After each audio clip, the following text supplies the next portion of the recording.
Good evening, everybody. It is the Safety and the Sportswriter show with Knoxville Nate and Big Joe. Nate's about to join us. He's coming in right now. How you doing, Nate? I saw you had a little business going on there in the background. I've always got some business going on, but yeah, just finishing up the day, and man, we got a lot of things happening. I love, that the NFL pushed back the trade deadline a little bit, back when they did, because it's made it a lot more interesting here the last few years. To say the least, people are making and we're going to go over this at length because a lot of mixed messages coming out of this. A lot of teams showing their hands that they're giving up. A lot of teams showing their hands that they're going full into it. There's a lot of questionable things going on out there. So we got a lot to go over there. We got, that trade deadline, the ugly Jets-Giants game to go over, the Josh McDaniel, which inevitably, I don't know.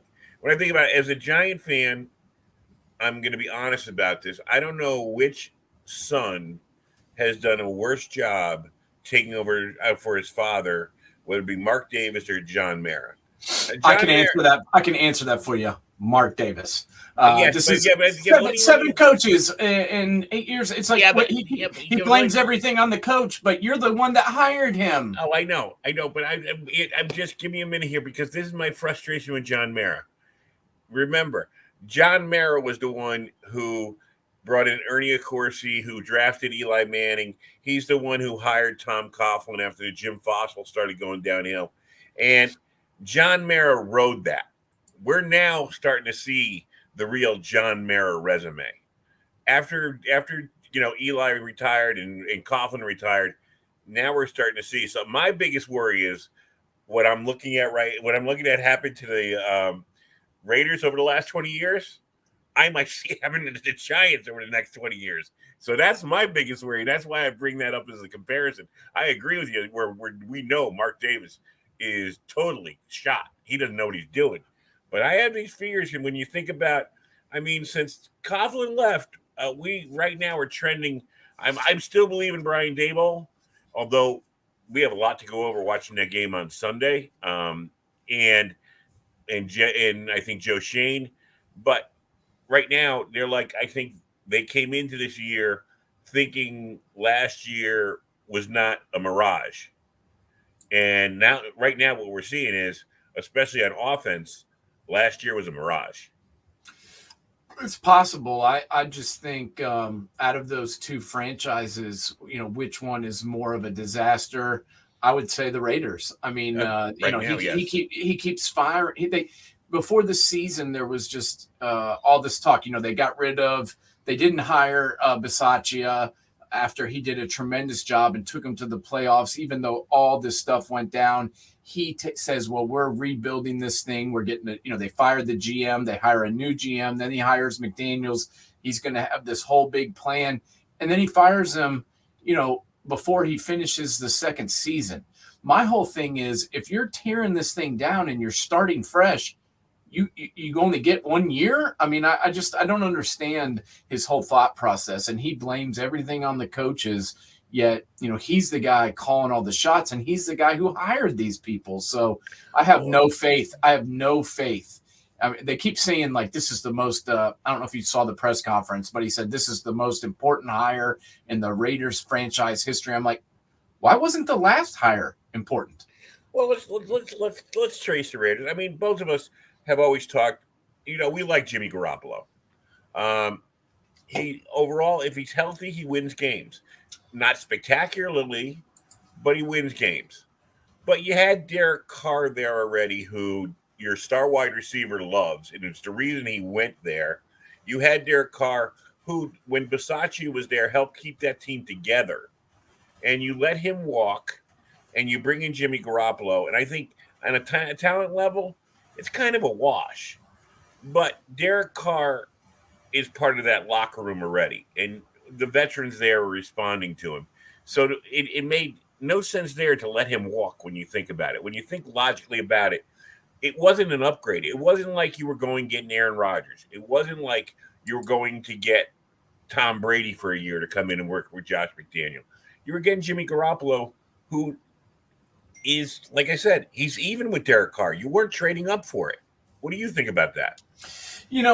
Whether Derek Carr or Jimmy Garoppolo's better, I'm not 100% sure. To be honest with you, I haven't really loved what I've seen out of Derek Carr for the Saints this year. In fact, he's looked horrible at times. He had a couple of decent games, but he's also looked rough. But if you're going to sit here and tell me that the Raiders' struggles are solely based on Jimmy Garoppolo this year, then you're not watching the games. I mean, Totally the defense, except for Max Crosby, is just kind of blah. There's nobody that really jumps out at me except for Crosby on that entire defensive roster. They've missed on, they went out and they had a chance to draft one of these young quarterbacks, some of which are playing pretty well. They could have moved up. They could have stayed where they were and taken Will Levis. They could have moved up in the second round and taken Will Levis. They didn't. They went with Jimmy Garoppolo. And then now they're blaming it all on him when they went out and took this, defensive end from Texas Tech with their number one pick. The kid has one sack a whole season, okay? And it's not just like, oh, he's been getting close and he only has one sack, but he's gotten all these pressure. He's basically been a non-factor. And this Tyree Wilson, this was the guy you picked, you went after to be your big, difference maker across from Max Crosby. Let's be honest, all the protections are being pushed towards Max Crosby, and he's still getting home. And this kid is over there getting one-on-ones and can't sack the quarterback at all. So, you can't draft anybody. You have no idea where you're going with this franchise, and you keep picking, the wrong coach and then blaming it on them when it's your guy. So I just think the whole franchise is a disaster. And honestly, I'm glad that they took Jimmy Garoppolo out because I for his sake, he's better off getting healthy and sitting out and watching this mess, and then hopefully, getting traded somewhere else where he can have a better opportunity. Well, I agree with you. I think I definitely don't. I don't watching Garoppolo, especially his last game against the Lions. He doesn't look healthy. He's forcing the ball. I think he's really more injured than they're letting on. I think that back injury is real. I think he like you said, he keeps getting hit, and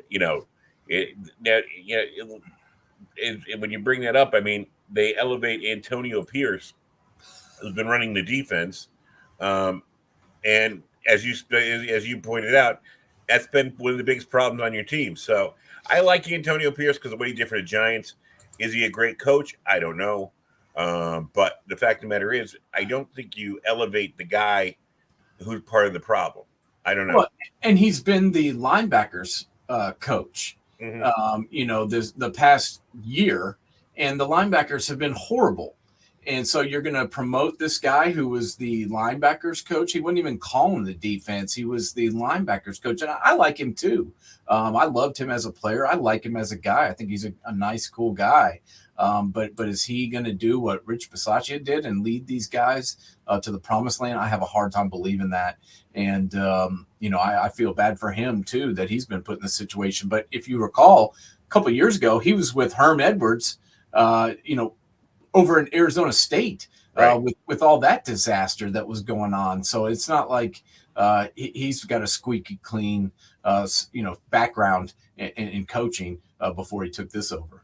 And of course, the big thing you're talking about now is, of course, if this scandal keeps going in Michigan, the full court press will go on for Harbaugh to come there. And I could see Harbaugh making that move, a la Pete Carroll, but I don't know if he'll have the success that Pete Carroll had. But we can go into that at another date. Let's do a little bit of before we get into the trade deadline and everything else that's going on. Let's talk about the Jets-Giants game. My impressions of it. First of all, I think over the last 3 weeks, I have been steadily impressed with the Giants' defense. They've stabilized. They've become even Thibodeau's starting to show some promise, and they have kept them in the games for the last 3 weeks. Done a fantastic job. Losing Tyrod Taylor early in the game was not good. That hurt. Barkley was phenomenal. Two things that came out of this game for me, and we'll see what you think with your comment. Number one, I think there's something wrong with Gano. I think either he's really injured or he's got the yips. He had only 8 missed field goals over 4 seasons or 3 seasons, and he's missed 3 in the last 2 weeks. So, and that's a real big problem when you have an offense that's struggling, because the Giants depend on field goal kicking and scoring when they can. So I don't know what their decision is going to be on him, and that worries me. I understand their season's over with for a point, but even to be competitive, you need a field goal kicker with the offense they got. Number 2 is the quarterback that they brought in. I lost in my mind right DeVito. now.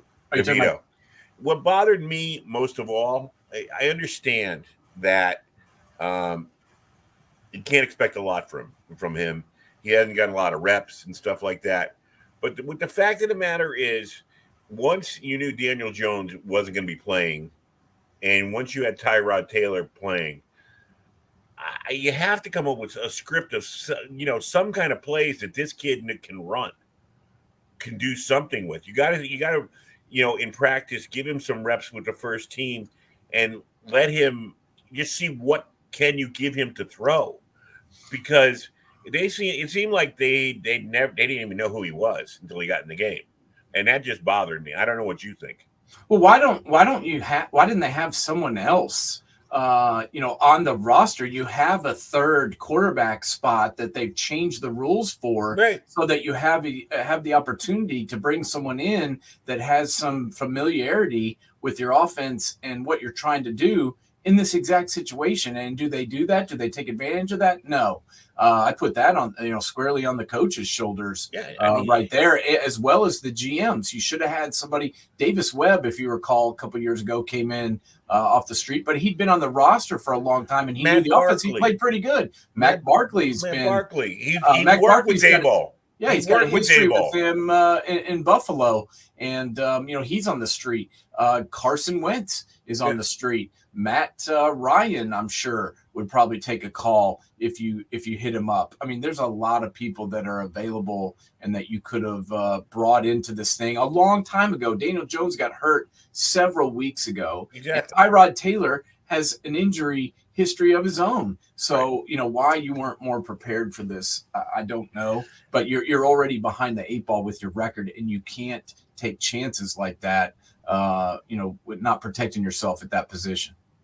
And the other thing is, I had an argument with a friend of mine who's a high school football coach in the area, because, well, he's always the extreme. Daboll's got to be fired. He can't coach high school. He can't do that. I'm like, Frank, first of all, what he did kind of made sense. If the field goal goes through, the game's over with. 4th and 1, you're definitely giving the ball back, because they knew that Saquon was going to be the only option. You weren't passing the ball there. So the fact of the matter is, it's like you had to take the chance at the field goal, I think. I don't know. What did you think about that decision? Yeah, I didn't have a problem with that. I didn't have a problem with that at all. I mean, it's just, what do you do when you're, this is what you're dealing with offensively? There's just not a whole lot of options. I've got to say, this is probably the first game that I've ever seen or that I can recall where, the quarterback comes in and throws for negative yardage. I mean, outside of high school, I can't remember that ever happening. I mean, the leading receiver was Darren Waller with 1 catch for 4 yards. Yeah. I don't remember that ever happening. That goes back to, the question is, when you're bringing in DeVito, it's like, did you know this guy? Did you see this guy? I mean, I remember, I go back, you're a Jet fan. I remember when Testaverde went down with the Achilles with that year, and they had Ray Lucas, who, kid out of Rutgers, great personality, great story, but at least when Parcells put him in there, he knew what he could and couldn't do. They knew specifically, these are the plays he can do, these are the plays he can't do. And he's not Vinny Testaverde. He's not going to throw a bullet 30 yards downfield. But he can run. He can do a few things. He can pass accurately between 15 and 20 yards, and that's going to be our offense.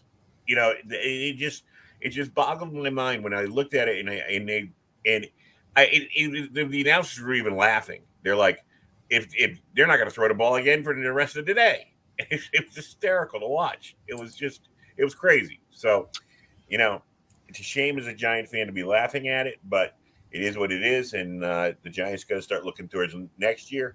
And they got rid of Leonard Williams, which is a sign of the times. It's a sign that they are starting to look towards next year. They're getting draft choices, and they're going to ride what they got out, and we'll see what happens. So, well, my question is, why did they give Leonard Williams a contract if they were going to trade him away? I mean, I don't understand when they signed him to a 3-year, $63 million extension. Last year or this past year. No, they said on at least up here they're saying his contract's up this year. They're saying, at least that's what they've been reporting, because everybody's been saying why, and what I've gotten from the media around here is his contract's up at the end of this year. So, yeah, well, I'm just saying they signed him to a 3-year, $63 million deal, and then trade him away. With 9 games to go, it just doesn't make any sense to me.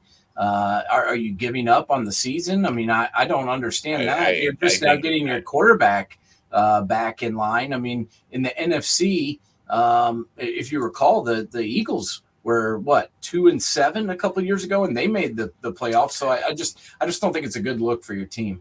I agree, it's not a good look for your team, but it's something that I think. I'm gonna have to live with it. I don't know. I got to think that on the inside, they figured push the reset button now before it gets any worse. I agree with you. I think they're coming up with unwinnable games. I mean, you got the Raiders coming up. You got the Patriots coming up.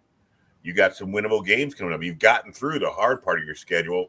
Outside of the Eagles and the Cowboys, you should be in the rest of the season. You should be in the games. You have a chance for 8 wins. You have a chance for, I don't know if they have a chance for the playoffs, but they have a chance, if everything worked out, to make it to an 8-win season. I think, but that's them. I mean, the seventh spot in the NFC is probably going to be a team that has a losing record. I mean, that's just probably where it's going to be. You're going to have somebody that's 9-8 or 8-9. That 7th spot, if you look at the breakdown of teams right now, more than likely that last wild card team is probably going to have a losing record. So why you would throw in the towel now, to me, is a little bit confusing.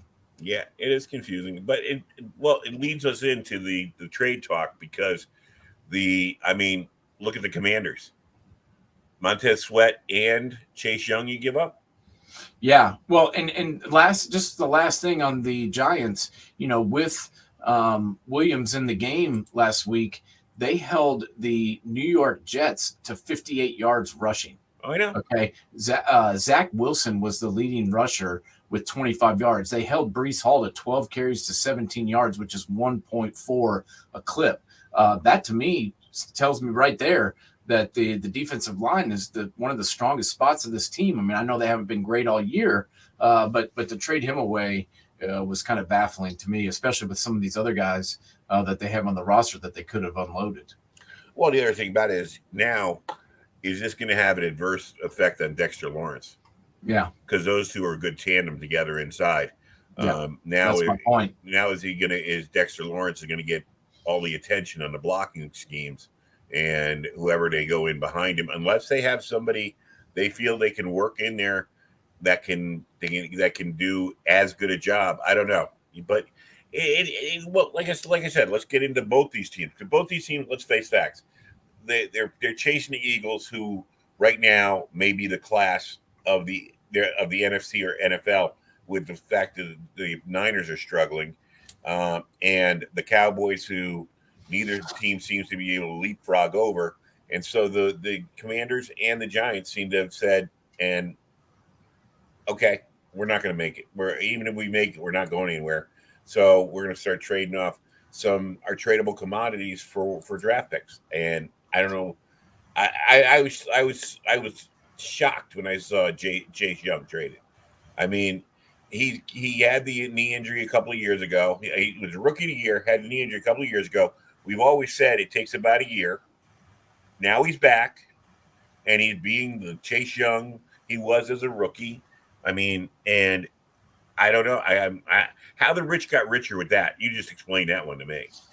Well, it doesn't. Once again, this doesn't make any sense. He suffers the injury, which was more severe than initially thought. I mean, originally everybody thought it was a really bad tear, but it ended up being where he tore multiple ligaments, and then he re-injured it while he was rehabbing, trying to get back, and that's why he couldn't, get back in the lineup last year.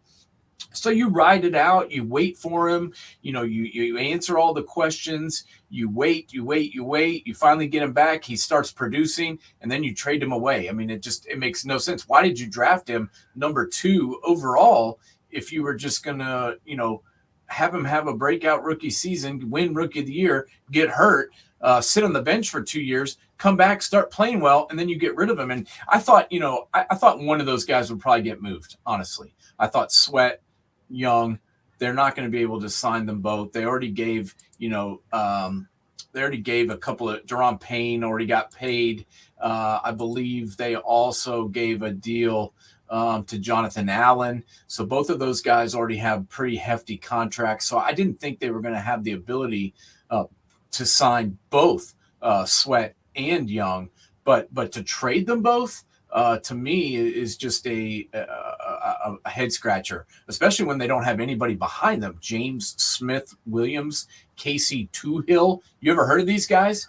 No. Because I haven't, and all I do is watch college football, so I don't know who the hell those guys are. And these guys couldn't stop anybody with those two dudes. What is it going to look like without them? And another thing for Chico, for Riverboat Ron, I mean, what does this say about him? First of all, he's a defensive coach. Yeah. That's where his bread and butter is. And, I can't see him rubber stamping losing a Chase Young. Chase Young is, of the young edge rushers in the NFL right now, he's got to be, I know he's in the top 10. He might be top 5.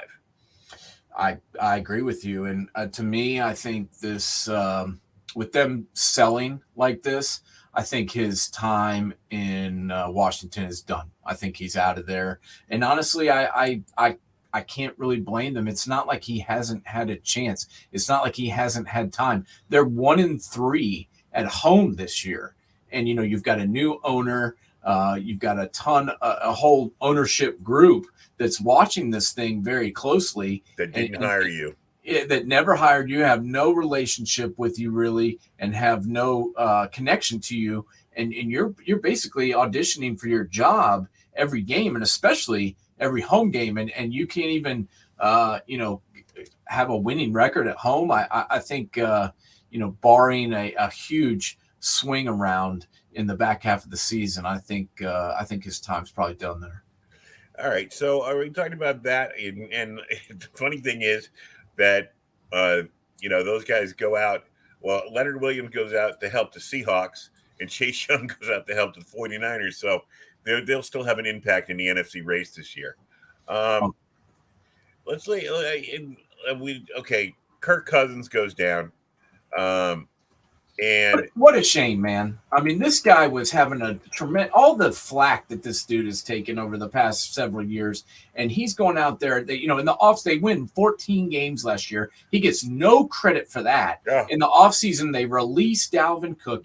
They don't re-sign Zadarius Smith. They let Adam Thielen walk. They cut about 3 other players. They let Patrick Peterson walk. All the guys that helped them win 14 games, they just let them run amok, and then he comes back and still is winning football games for him, and then tears his Achilles. I just feel really bad for him because he was having an unbelievably good season, and I really was happy for him. So I feel real bad. And the other thing about it is he's a free agent at the end of this year himself. Yeah, that's the other thing. He was auditioning for cash. Not meaning that. I mean, he's one of the only guys who turn the franchise tag into a money-making machine. So I'm sure he's set for life. I'm not worried about his money. But at the end of this year, the Vikings are going to have to make a decision. Now, probably he's going to have to go and find another suitor. I'm sure there will be suitors out there for him, but let's face facts, the line of quarterbacks, veteran quarterbacks looking for work next year is starting to get a little longer when you start with Jimmy Garoppolo, now Kirk Cousins coming off an injury. Where, there will be a lot of veteran quarterbacks with something on their resume for teams to pick up on, and he might have to settle for a backup job somewhere. Who's that? Kirk Cousins. A backup job? No, someone will sign his ass quick. In fact, I don't. Where are the Vikings going?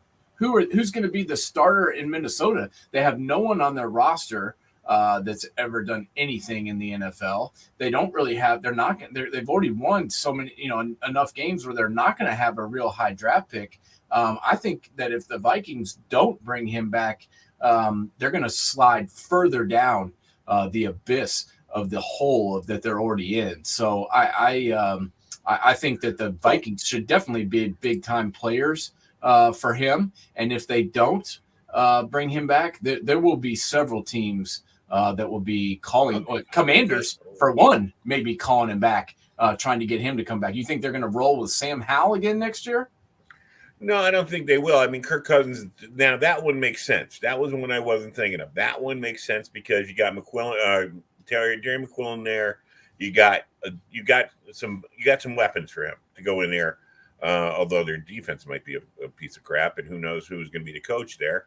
But we'll see. That one makes sense. But off the top of my head, going around the league, the Falcons. I mean, the Falcons have no quarterback. You think they're going to go with Taylor Heineke, next season as their starter? I mean, they don't have a quarterback. I think they would definitely be in the business of Kirk Cousins. Is he an upgrade over Baker Mayfield? I don't really think so. Buccaneers, but I bet the Buccaneers probably think so. So I think they would be in the business. There's definitely 3, 4, maybe 5 teams that'll be in the sweepstakes to get a Kirk Cousins, regardless of the injury. Well, we'll see. We'll see about that. But anyways, I will put money on it right now. He will get paid, and somebody will bring him back, especially the way that he's played. He's leading the NFL right now in touchdown passes. He's leading the NFL right now in yards, and he didn't have the best wide receiver in the league for the past 2.5, 3 weeks. So the fact that he's done that and also led them to victories in several of the games the past few weeks, I think he's definitely proven himself. The shocking one against the Niners to start out with. Well, yeah, and then this week he didn't even play, in the fourth quarter because he got hurt. But he had already racked up almost 300 yards and 2 touchdowns. Like I said, with who's he throwing it to? A rookie in Jordan Addison and KJ Osborne, who's basically a number 3.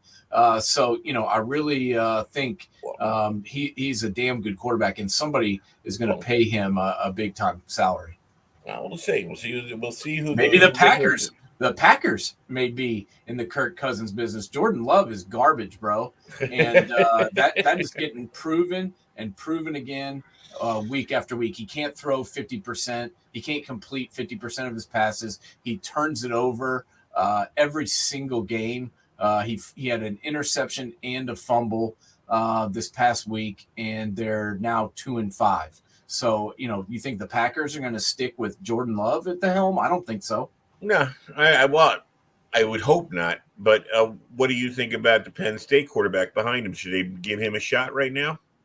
Sean Clifford. Yeah. I think you've invested 3 years in Jordan Love. Okay, you have had him sit and wait. You took you threw down a first round draft pick on him when you already had Aaron Rodgers. You've had him learning the offense for 3 years. You have to keep playing him and see what you've got. You have to have a full season at least of a body of work before you can move on.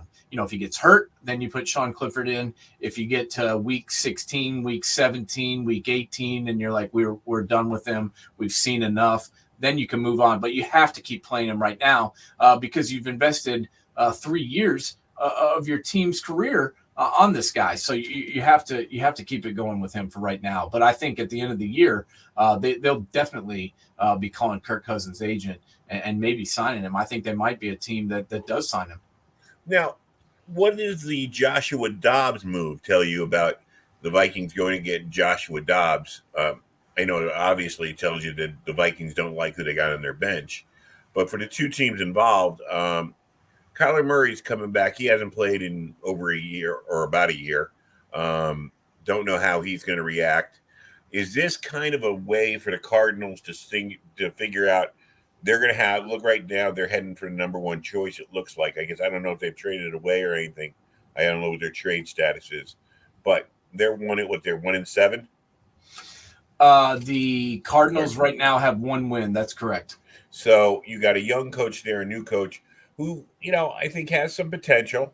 Are they going to is this Kyler Murray's audition for his new coach? And maybe he'll be cut loose. Well, I don't know how much they can cut loose. I don't know what his contract says. They cannot cut him loose. There's no way. He is he's there at least until 2025. I think they could probably move on, but at least for next year, he's going to be a Cardinal. I mean, they can't get rid of him. If they were to release him or get rid of him this year, he would count $97 million against the cap.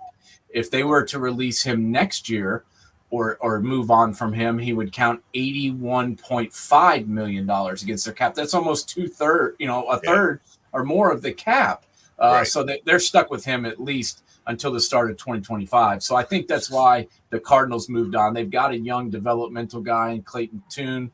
They can play him if Kyler's not ready. And if Kyler, re-aggravates the injury or whatever, they've got this guy there. And, they were ready to move on from Dobbs. But they're stuck with Kyler Murray for at least this year and next year. All right. And the game I really watched, and thank God this game was on because, my God, I had such a bad taste in my mouth after watching the Jets-Giants, was the Bengals-Niners. And early it looked like the Niners – we're going to give him a game, but then I still like Brock Purdy. I'm not putting him down, but he's definitely cooled off the last couple of weeks. There's their defense. I don't know if he's adjusting or they're not adjusting. They're not being able to maybe run the ball as well as they can. And of course, Deebo Samuel not being there hurts that offense, in a big way. But let's go on the bright side first. Man, Joe Burrow looks like if he's not fully healthy. He amazes me every time I see him play. He's like, I don't know if he's smarter than every quarterback. I don't know if he's more talented than every quarterback. I don't know what he is, but he sure knows how to play quarterback. Yeah, I mean, I think he's healthy now, and he's one of the best. He might be the best quarterback in all of the NFL. So there's no doubt about that. And he just wasn't healthy. He didn't play all off season and get to practice, and that showed up a little bit early. But also they weren't playing great around him. But he's back. He's fine. The biggest thing to me, I mean, Deebo Samuel, missing him hurts, but he was out a lot of last year too. So I don't think that's really the issue. To me, Trent Williams being gone is changed the whole dynamic of the 49ers, maybe not so much with the passing game, but they can't run the football anymore. I mean, the last 2 weeks, your boy Christian McCaffrey has not been able to get over 50 yards rushing. I think he had like 40 yards last week. He had 50 yards on 12 carries this week. It's just not the same thing. Not only can Trent Williams dominate his guy, but usually he takes his guy, throws him to the ground, goes to the next level, drives that guy 15 yards back, and it's two guys out of the picture. And I don't know if you've ever seen this dude pull, but it looks like a freight train switching tracks. Coming right at you with the lights, gleaming in your eyes. He may be, and this is not just me saying this, George Kittle said the same thing. He might be the best player in all of football. And I'm not just throwing that around because, hell, I don't really like the guy that much just because he plays on teams I don't care for. And he's, from Oklahoma. So I don't give a shit about him, but he probably is one of the top 3 players in all the NFL. So him being out has hurt this team dramatically on offense, and it's affected Brock Purdy for sure. And how about another guy they brought him up when I was watching it, the defensive coordinator of the Bengals. I mean, he does a good job getting these guys ready and coming up with schemes. Yeah, Joe Alarimo. He's a fantastic schemer, and he's also very good at developing talent. I mean, the biggest thing to me was I said Joe, I meant Lou. And Amarimo, however you pronounce it. He's a great coach, and they've gotten more out of these defenses for Cincinnati than anybody really could have in the past few years. I still am scratching my head as to why the Saints, let Trey Hendrickson go and didn't even, try and match the offers he got. And they re-signed Marcus Davenport, who's now in Minnesota doing nothing. But they didn't sign Trey Hendrickson and let him walk. It just makes no sense because this guy is a difference maker, and him and Sam Hubbard are a great combination, especially in Lou's defense. So this Bengals defense is getting back going. I think they were a little slow out of the gate because their captain and their quarterback in the defense moved on and went to Atlanta. And they also lost Von Bell too. So losing both those safeties, I think, affected them. But they're correcting those things as they go along. What did you think of the Bryce Young and CJ Stroud mix up with Carolina finally getting a win on Sunday? Man, that was brutal. That was a tough game to watch. That was the worst that the Texans offense has played all year. CJ Stroud, they couldn't really get anything going down the field. I think their longest play was 31 yards, and they didn't really have any other big splash plays on top of that. But really, who's the difference maker on this, Houston Texans roster? Damian Pierce is a decent running back. I like him, but he's not Derrick Henry or anything close to that. And then their wide receiver group is just kind of like, who the hell are these guys? Noah Brown, Nico Collins, Tank Dell. Any of these names ringing a bell for you? No, not at all. Because me, not either. And it really showed up. Carolina's got a pretty decent defense. And Bryce is going to start playing better. He still got sacked 6 times.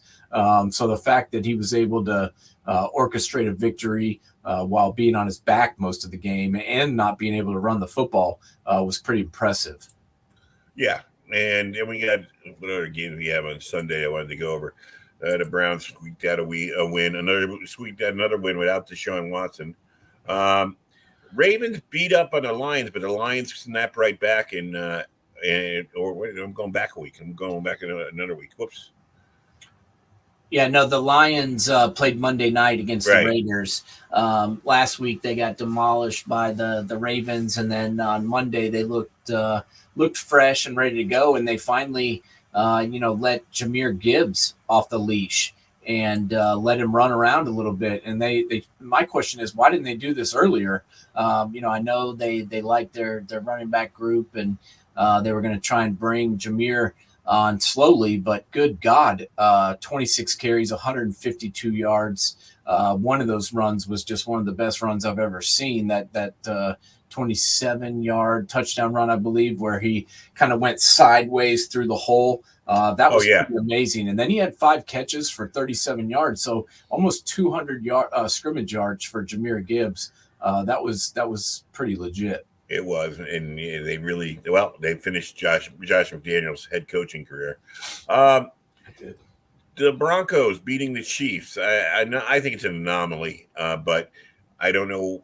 I think what they're going to have to do is keep flying Taylor Swift and get her off her concert tour, because I think they're like 4-0 with her there and 2-2 without her.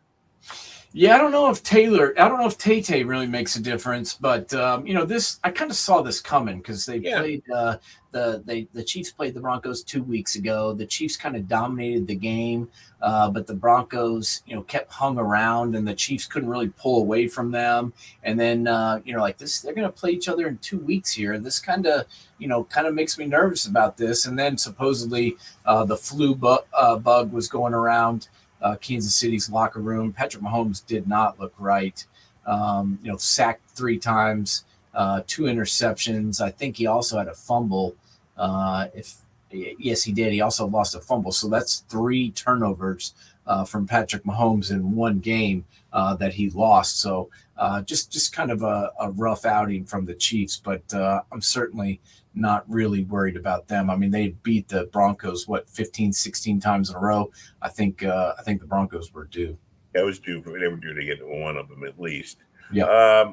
What about the Jags? The Jags against the Steelers.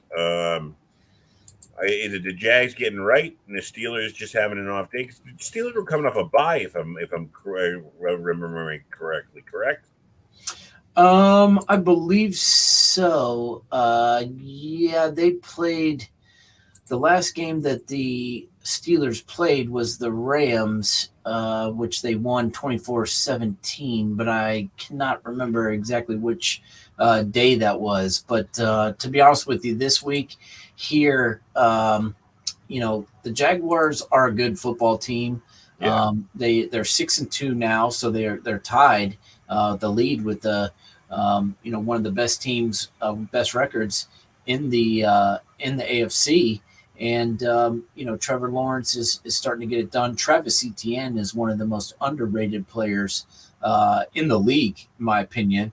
No one really talks about him, but this guy can not only run the football, which he had 24 carries for 79 yards, but he also is an unbelievable receiver and had 3 catches for 70 yards, including a 56-yard touchdown. So he's legit. And then the thing that, besides ETN, the other thing that no one's talking about is the Jacksonville Jaguars defense. Yeah. Josh Allen, 2 more sacks. They all talk about Josh Allen in Buffalo. They need to start talking about Josh Allen for the Jaguars. This guy has 9 sacks already on the season. And he's one of the most dominant pass rushers in the game right now that no one talks about. Trayvon Walker, the number 1 pick in last year's draft. He's starting to come around too. He had a sack and a tackle for loss in this game. And then the other draft pick from last year, Devin Lloyd, starting to look like a really good linebacker in the NFL. So I like the defense for the Jaguars, and I like what they're doing with Travis Etienne. All right, so let's see. We got some games coming up this week, which could be interesting. Miami, of course, and Kansas City will be our breakfast on Sunday to see who will win the Frankfurt Football Classic. We got the Eagles and the Cowboys. Are we going to see over the next 3 weeks? Are we going to see the real teams start taking charge and the other teams fall off? Who knows? This year's been so weird. It's going to be interesting to see. What I'm most looking forward to is tonight, trying to see whether or not Will Levis can do what he did one more time. I mean, if you would have told me that Will Levis was going to come in week 8 after being the number 3 for most of the year and throw for 4 touchdowns, I would have said you were retarded.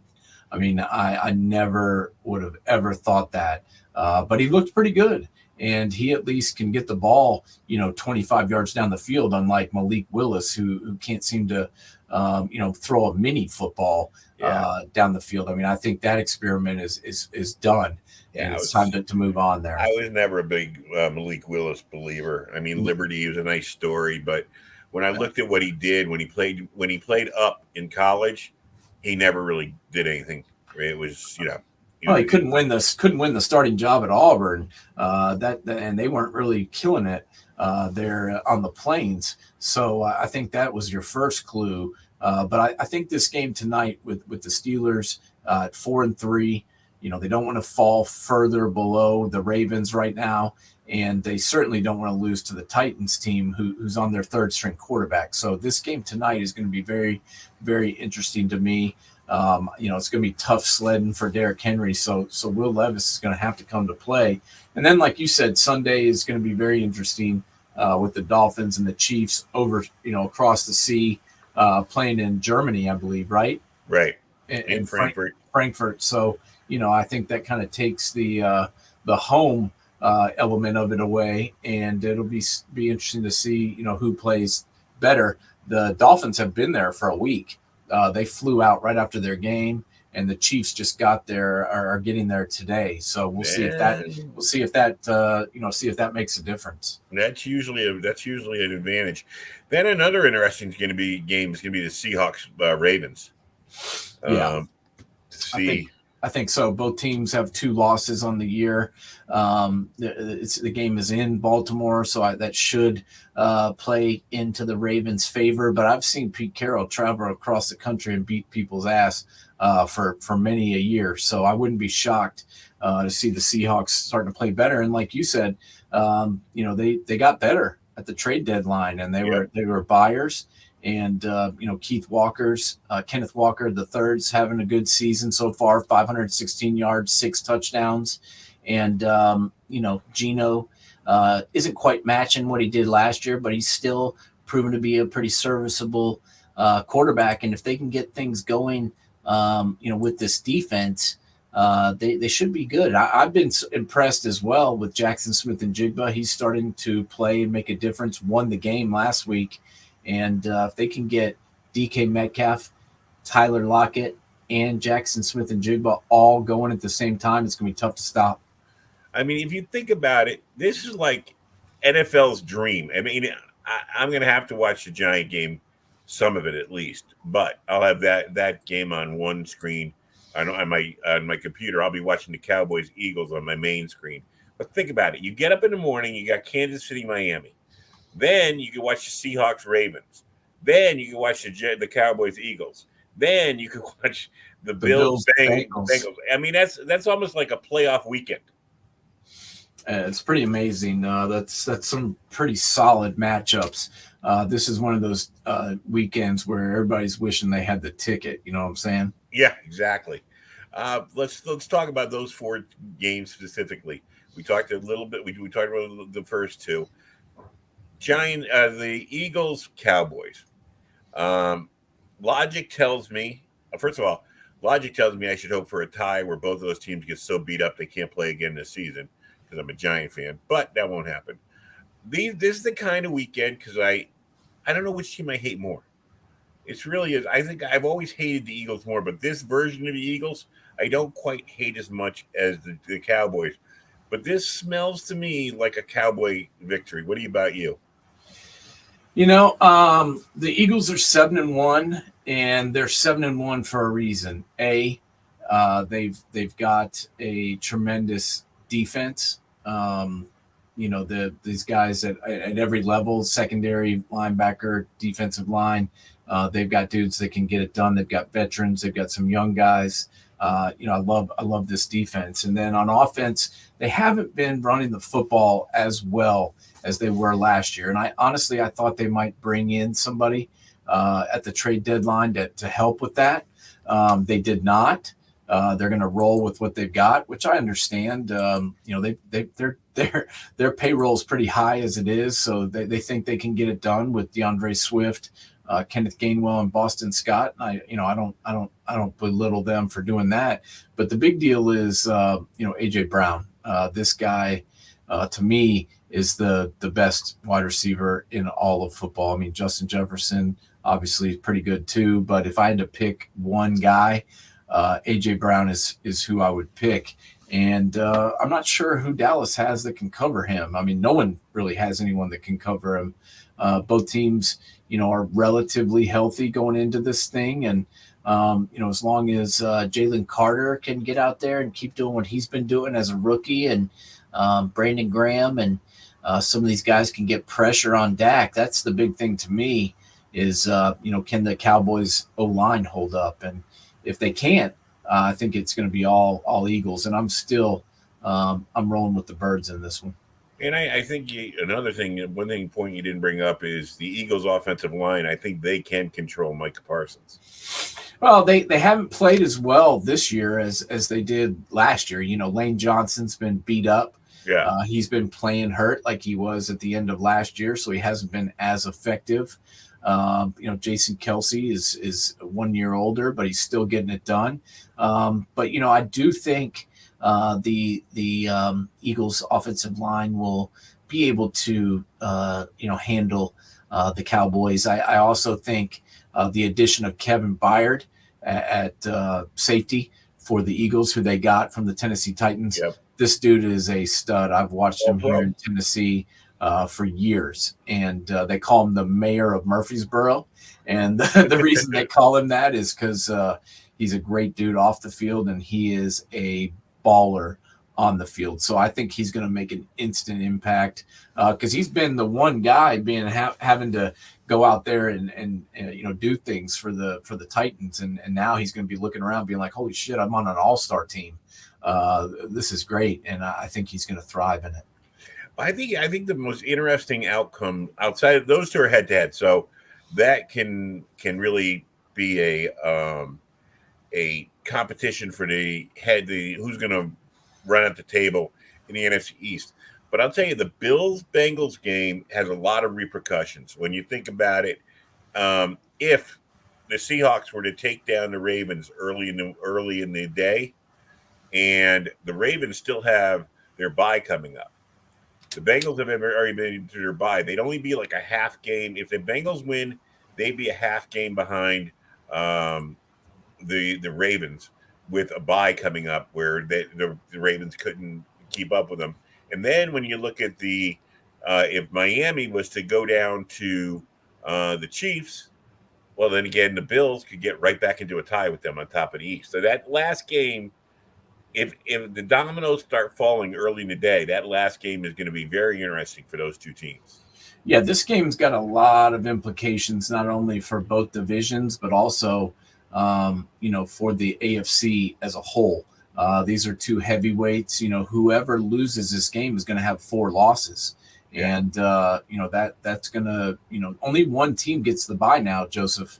So, that every game counts because no longer do the first and second seeds both get byes. It's only one team, and they're all fighting for that. So this is a huge, huge game. And, you'd think, the way that the Bengals have been playing, that they would be kind of favored at home, and I think they're a 2-point favorite. But the way that the Bills have played the last few weeks, I'm going to have trouble counting them out. They lost, I believe, to the Patriots, but beat the Giants in a close one, beat the Bucks in a close one. I know they're gonna want this one really bad playing against Cincinnati. How much has Matt Milano's being missing affected the Bills? Well, I think it's affected them a lot because they also, lost Edmonds in the offseason. Right. And, with Edmonds gone and with Milano kind of taking on his role as the leader, with him going on IR, I think it's made a huge, huge difference. Terrell Bernard has played pretty well picking up for Edmonds, but without Milano there to get everybody lined up. And also Milano's one of the guys that they bring on the blitz quite a bit. They'll roll him out into coverage. He does a lot of different things, and him being gone, not to mention Tre'Davious White being on IR, those two guys being lost for the season, I think impacts this defense for sure. Yeah, it really hurts them. First of all, what's going on man coverage this week? We have got quite a show coming up on Sunday, as we are now with the college football playoff rankings just came out. I don't know if you saw those. Did you catch that? I didn't look at it yet. You didn't see who was ranked number 1? Ohio State? Yes, the Buckeyes were ranked number 1. We're going to obviously continue to discuss the cheating that's been going on up in Ann Arbor, which their fans and players and coaches seem to be okay with. I'm not, but they seem to think it's just fine. So we're still going to be talking about the continued evidence that keeps pouring in about that.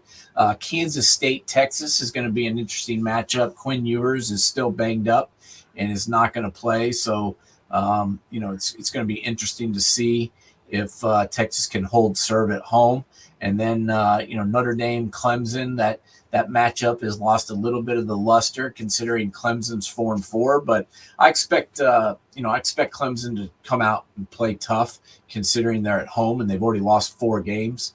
I expect that to be a closer game than some people are thinking. And then obviously at 3:30, Missouri, 7-1, number 12 ranked Missouri versus number 2 ranked Georgia. That's going to be an interesting game as well. And before we go, NCAA lost a legend yesterday in Bobby Knight. This is one of those guys you don't know how to feel about him.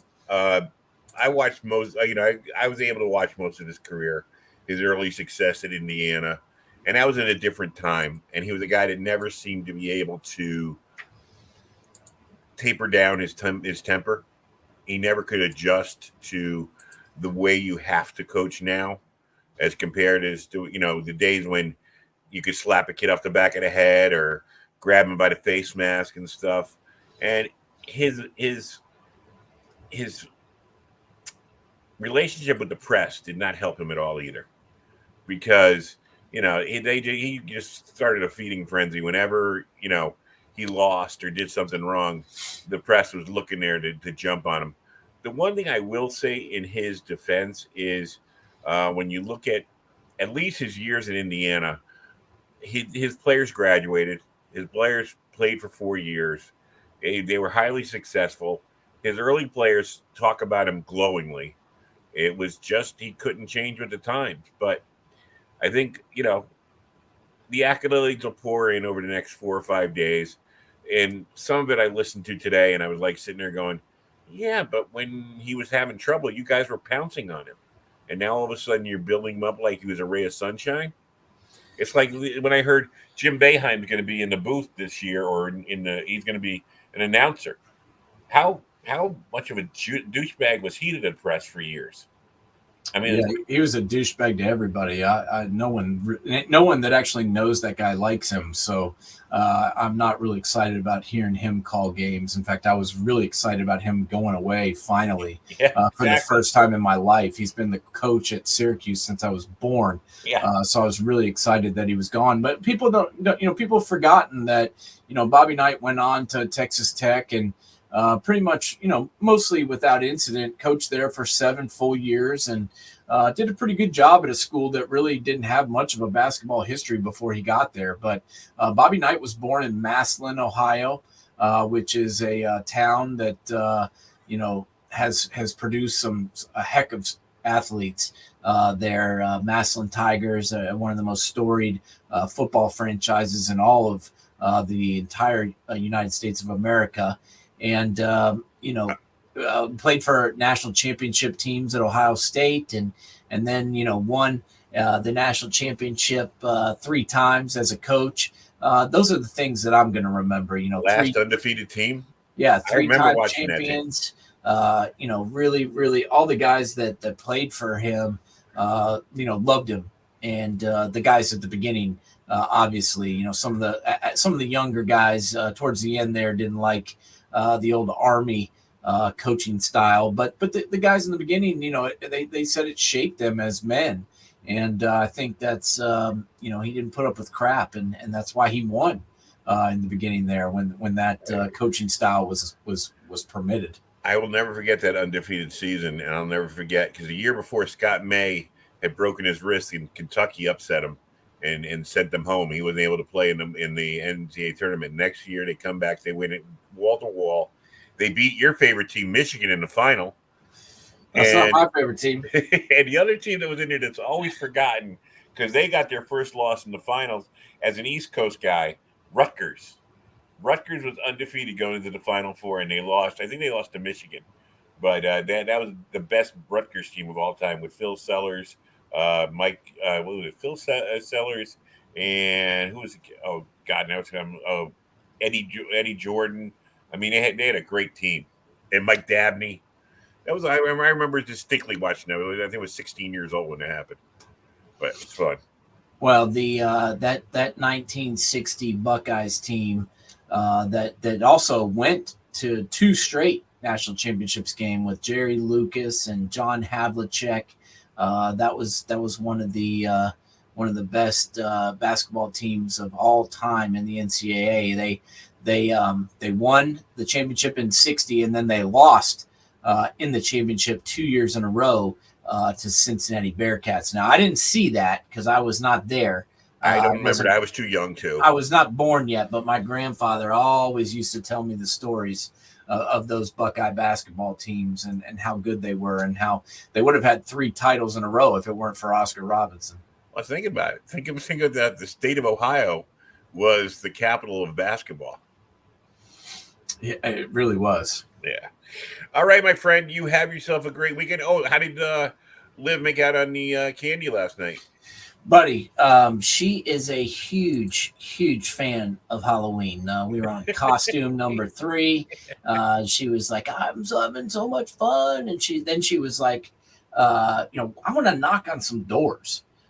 Because with the neighborhood that we go to now, they all sit outside. The people that want to participate, they sit outside. They have a little fire pit, and they have their little bowl of candy, and the kids walk up and take what they want, And she's like, I want to knock on somebody's door. So we had to venture on down the street and find somebody that was participating but had their door closed, so she could knock on it and do the trick or treat. But yeah, man, it's so cool to see the kids have fun doing this stuff, because that's what it's all about. Yeah, it definitely is. All right, my friend.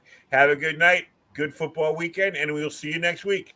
All right, man. Looking forward to another great week of college football, and as you mentioned, some great games on Sunday. Set up perfectly. Talk to you later. All right, bud.